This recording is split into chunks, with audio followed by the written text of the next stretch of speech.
Baik jamaah yang berbahagia, pun demikian Islam melarang membuka aib orang lain.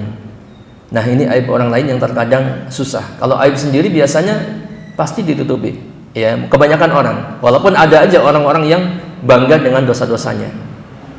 Aib orang lain dilarang untuk dibuka, dibeberkan, ya.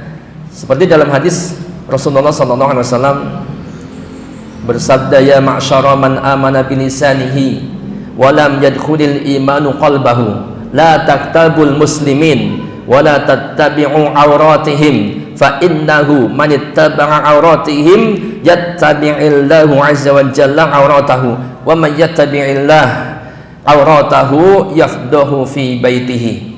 Perhatikan, ya, wahai orang-orang yang beriman, kata Rasulullah SAW, wahai orang-orang yang beriman dengan lisannya dan iman itu belum masuk ke dalam hatinya, janganlah kalian berbuat ghibah, la taktabul muslimin, janganlah kalian berbuat ghibah kepada kaum muslimin, dan janganlah mencari-cari aurat mereka, jangan mengorek-orek aurat aib mereka, ya, karena barang siapa yang suka mencari-cari aib kaum muslimin, maka Allah pun akan mencari-cari aibnya. Ini hati-hati, tajasus ataupun mengorek-orek aib, ya, menggibah, mengorek-orek, mencari-cari kesalahan kaum muslimin. Kapan Ustadz Fulan ceramah diteliti, oh ini salahnya, ya, misalkan. Atau karena orang melihat selalu diawasi, cari kesalahannya, kemudian apalagi dibuka, ya. Barang siapa yang mencari-cari aib kaum muslimin, maka Allah pun akan mencari-cari aibnya. Dan barang siapa yang dicari aibnya, dikorek aibnya oleh Allah, niscaya Allah akan membongkarnya meskipun di dalam rumahnya, ya, walaupun tidak terlihat oleh pandangan manusia. Dan orang biasanya kalau dalam rumahnya tersembunyi, ya, orang lain tidak melihatnya. Dan banyak orang, mungkin di antara kita banyak aib di rumahnya yang kita sembunyikan, termasuk yang terjadi pada diri sendiri. Orang banyak kelihatan soleh, padahal di rumahnya, ya, berantakan. Maksudnya pribadinya tidak sesoleh apa yang ditampakkan.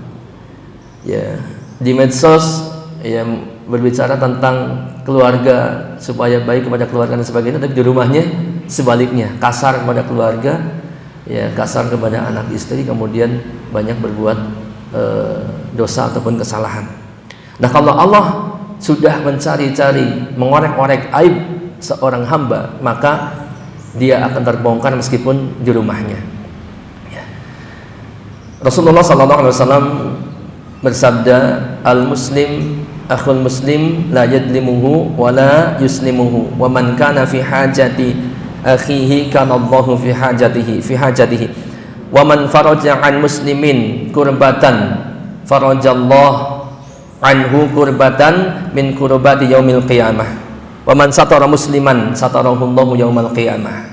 Nah, dalam kalimat ini, wa man satara musliman satarahu Allah yaumal qiyamah, barang siapa yang menutup aib seorang muslim, maka Allah akan menutupi aibnya pada hari kiamat, ya. Jadi ini ada balasan bagi orang yang menutup aib saudaranya, dia akan ditutup aibnya pada hari kiamat. Ini menunjukkan bahwa menutup aib diperintahkan, dan sebaliknya membuka aib orang lain ini dilarang, ya.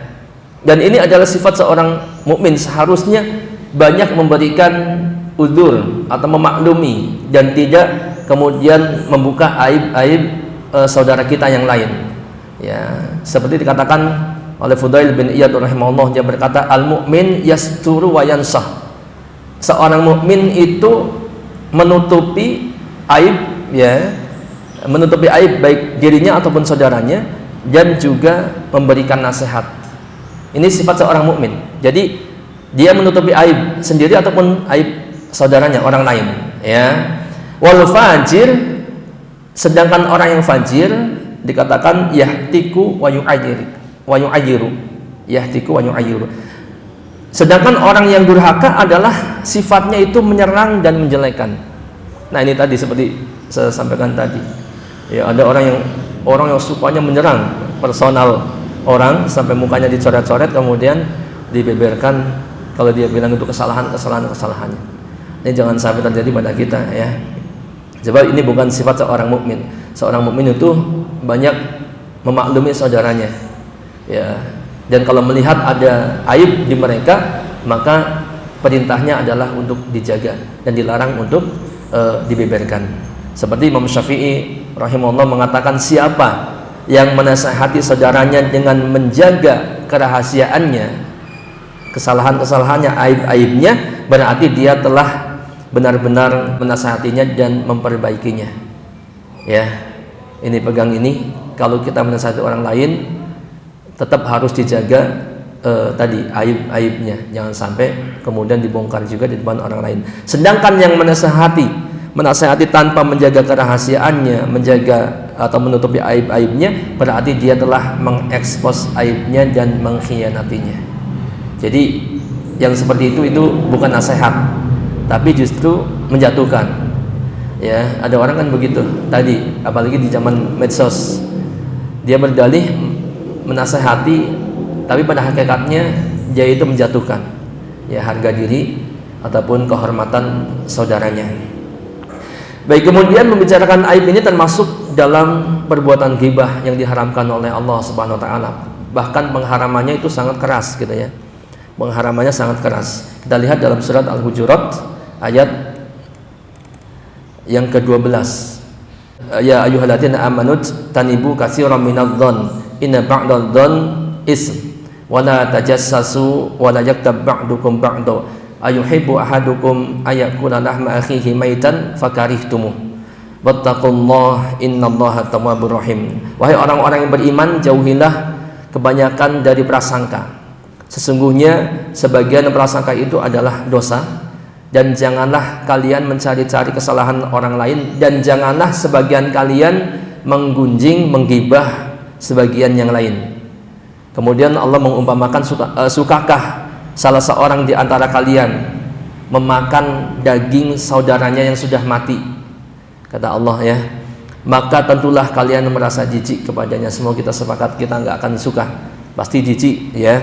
Dan bertakwalah kepada Allah, sesungguhnya Allah Maha Penerima taubat lagi Maha Penyayang. Pun demikian ghibah itu diibaratkan seperti itu. Kalau kita jijik ya, tidak suka dengan bangkai daging saudara kita, bangkai saudara kita pun harus merasa jijik, tidak suka dengan ghibah itu.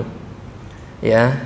Nah, ini pelajarannya, sehingga membuka aib orang lain ini termasuk dalam perbuatan ghibah yang terlarang. Dan banyak sekali hadis-hadis yang menunjukkan tentang larangan ghibah ini, ya.